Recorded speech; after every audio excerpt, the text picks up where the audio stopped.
Hello everybody, welcome to another Rick's Picks. Today I'm going to be doing my review of the Pamela Voorhees figure from the original Friday the 13th by NECA. Now I'm excited for this figure. As far as I'm aware, this is the first time she actually got her own figure. I mean, yes, there's like hundreds upon hundreds of Jason figures. So to actually get his mother is a real treat. I'm really excited that NECA made this figure. So with that being said, first off, I want to thank everybody who subscribed. You're very much appreciated. And for anybody who watches this video and likes it, then I please ask that you subscribe as well and check out my horror and sci-fi playlist. So, without any further ado, let's get to the review. Alright, so here she is in packaging. Now, the front of the box is at the original poster art for the first Friday the 13th, so I really do like that. That looks really neat. So, you know, you have the saying up time, they were warned, they are doomed, and on Friday the 13th, nothing will save them. So I do like that they had that up there. You got Friday the 13th underneath, Ultimate Pamela Voorhees. All right, open her up. On this side, get a nice picture of her with the camp behind her and the full moon. I do like that. Swinging around this way, you get a nice window where you can see her and all her accessories. Close that up. Come back around this way. You got NECA down here, Friday the 13th. All right. You look around on this side, you got a couple of pictures of the figure, which look really nice. And Friday the 13th.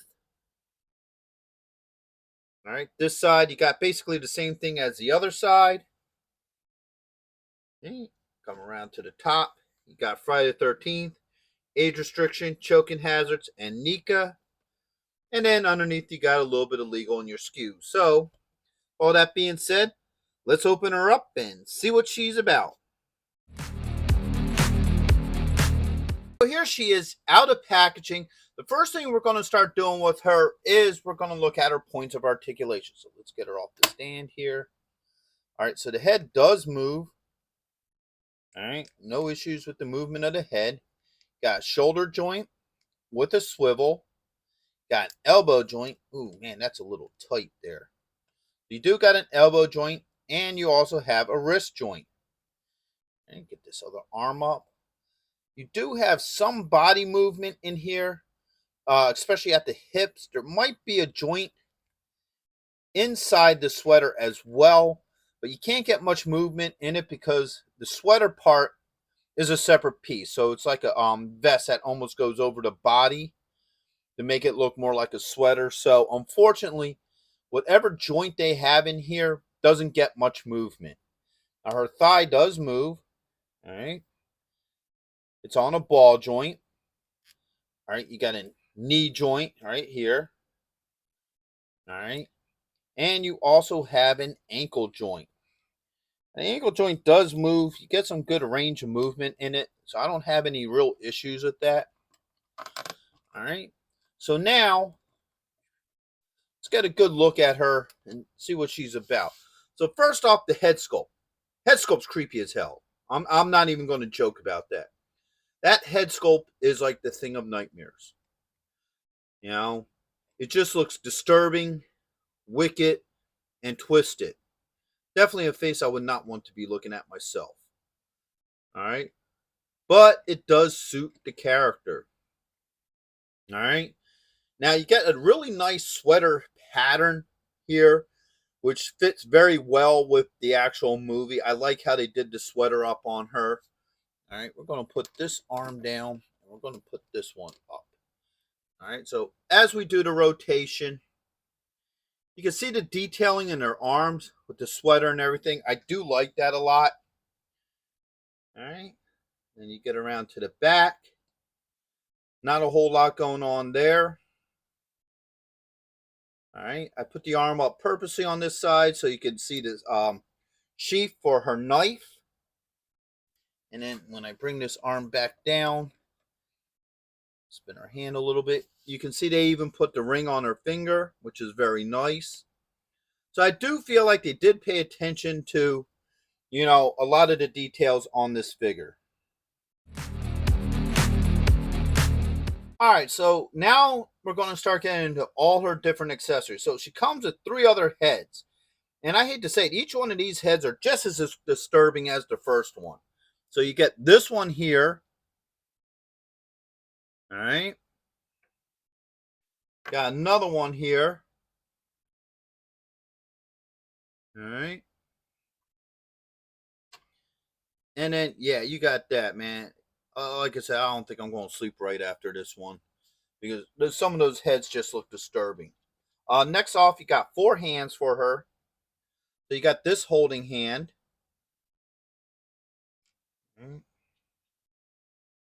Got a closed fist.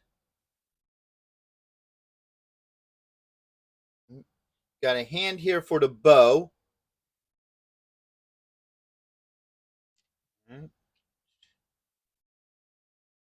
You got this fist here. All right, that's another holding hand. All right, you got a knife. All right. You got an axe. Some rust and blood on it, so that looks pretty cool. All right, you got the iconic machete. Whether Jason or Pam, you always got to have a machete on hand. All right, got a busted up boat oar. All right, you got a bow. And I like the fact that they use a real string on there. That looks really cool. And last but not least, you got a bunch of arrows. So you got the one with the tip. All right. And then you got 3 that don't have tips. Or actually small tips. So you got 1,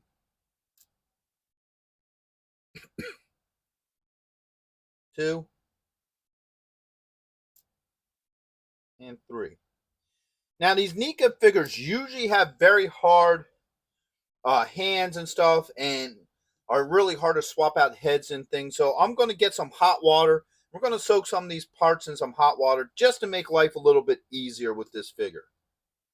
So I have the other heads and hands soaking in the hot water. It usually takes about a minute or so for them to soak to soften things up. So first, we're going to do some head swapping here. Actually, let me get these ones out. Hot. Ow, ow, ow. Hot. Woo. Really hot. Ow, ow, ow. Ow, ow, ow. Ooh, hot. Hot, hot, hot, hot, hot, hot. Let's soak the head for a minute. Really soften up that head. It's even right there, it just felt like the head was going to give me trouble. So now that I soften this up, let's see how easily this comes off. There we go. All right. So we'll do this one next. All right. After being soaked in hot water, goes on pretty well. No issues. All right. We're going to do this one next. All right. Goes on. No issues. Like I said, you could probably get away with not soaking it into hot water, but it'll just make your life a lot easier. And there's the last head with the hot water in it with no issues. Oops, I forgot this one. All right. I'm going to pull out my pliers here, or my needle nose, because these things got pretty hot. So we're going to start with the bow. All right. Yeah, see, even these hands are giving me trouble coming out. All right. So those are kind of a pain to get out. Now, let's see. All right. Hopefully I pulled out the right hands. So we got this one here. All right. That in there like that. And actually I wanted the other holding hand. There. That on. Like I said, the hot water just makes it all that much easier to pop in and out. And it also makes the fingers a lot easier to move too. So let's get this bow in this hand. Now, one thing about a lot of action figures that I notice, they all try to do this thing where you can put a bow in somebody's hand and you know, put the fingers in the knock position, and it never seems to work right. So I don't know how well it's going to work with her. All right. That elbow's a little stiff too. I actually knocked the bow out of her hand. All right. So the bow went in. No issues with that. Now let's try to see if we can get her into some sort of, you know,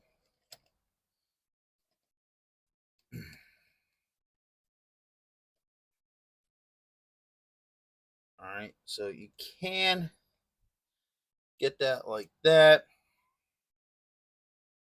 and put the arrow on here. So if you want to try it, God, I hate bow and arrows with action figures. They just don't want to work right at all. And like I said, this isn't just a NECA issue. It's like almost every single toy I ever had that had something to do with archery. It's just hard to get that bow and arrow just right, how it should be. Because this should actually go through these two fingers like that. I mean, if you want to try to have her trying to knock it, you can. But, all right, here, let's extend this arm. Let's do this how it should be done. Yeah.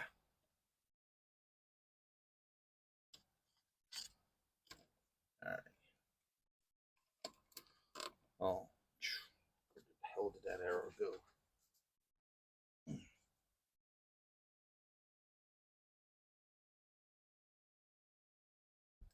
So you can't actually get the arrow through the fingers.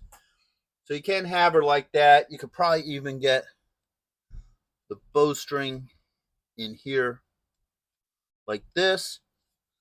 So you can get her into position. If you want to play around with it a little, you probably could just to get her into a good shooting position. But it's going to take some work. And like I said, that's not an issue just with this particular figure. That's any figure that I ever experienced that has a bow. It always seems to be pretty hard trying to get a bow into a good position just because of the nature of it. So now that we did that, got that out of the way, put that over here. Oops. Put the bow over there. You can always make her hold an arrow too. That's not an issue. Eventually, if you want to turn a hand like sideways or something, you could probably get her to just hold an arrow. Better yet, this hand here would probably be the better one. All right. All right. So if you want her to hold an arrow, you can kind of get her to hold it in that one as well. All right. So now let's do some more hand swapping here.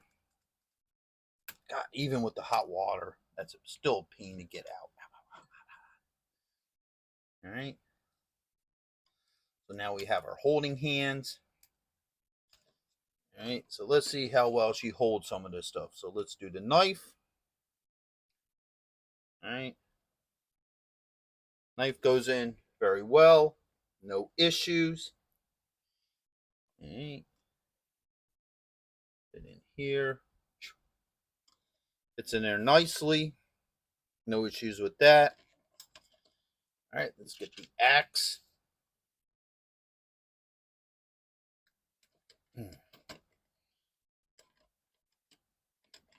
So you got that, like that. Ooh.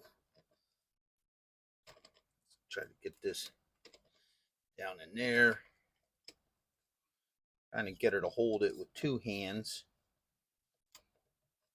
Mrs. Voorhees does not want to cooperate today.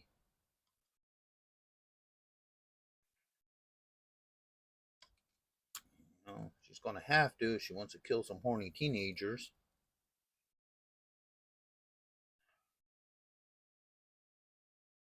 There we go. So with that, you could get the axe into her hand like that. That looks pretty cool. I do like that as well. Okay. And you can also get the boat oar through both hands, I'm sure. Get the axe with the thicker handle. You can definitely get the boat oar as advertised. No issues. And now for the iconic machete. All right. Oops. So there you go. Machete works in our hands with no issues. So with hot water, everything seemed to want to go in and out of her hands without any issues. And she does have this one last hand here. Matter of fact, looking at this hand, this is probably the one meant to hold arrows. Actually, it is.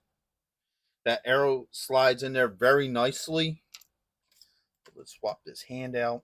God, even with the hot water, these hands are still a bugger. There we go. To move. So if you want her holding one of the arrows, you can do that as well. Hopefully she don't fall over. And so forth. So let's get into my final thoughts with her. So first off, her joints move pretty well. There are some stiff joints in there, maybe a little bit of hot water would soften some of that stuff up. As for her accessories and all, I did use hot water for them just because of the factor it makes it easier to swap things out. And 9 out of 10 times with a lot of these NECA figures, you'd probably want to use hot water anyway because a lot of these heads are like really hard and sometimes it makes it hard to get them on and off. So the hot water softens them up.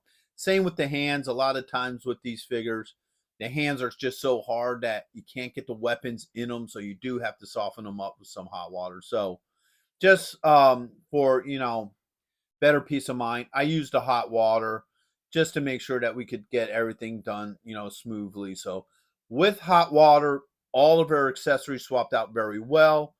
Didn't have any issues with that. The same with their head and hands. With the hot water, everything swapped out very easily. No issues there. Now, the one thing I did have kind of an issue with her was the bow hand. How she holds a bow. You can get it in there.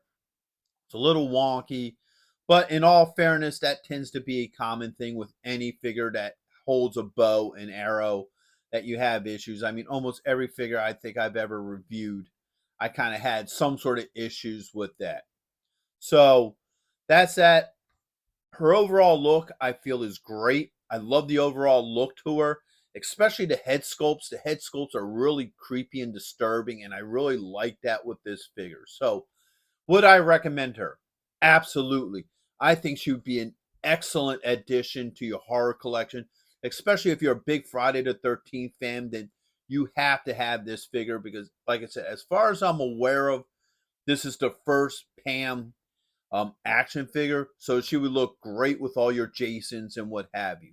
So with that being said, I hope you guys did like this review. If you did, go ahead and check out my horror and sci-fi playlist and hit that like, share, and subscribe. They're all small clicks for you, but it really helps this channel grow. So until the next one, late.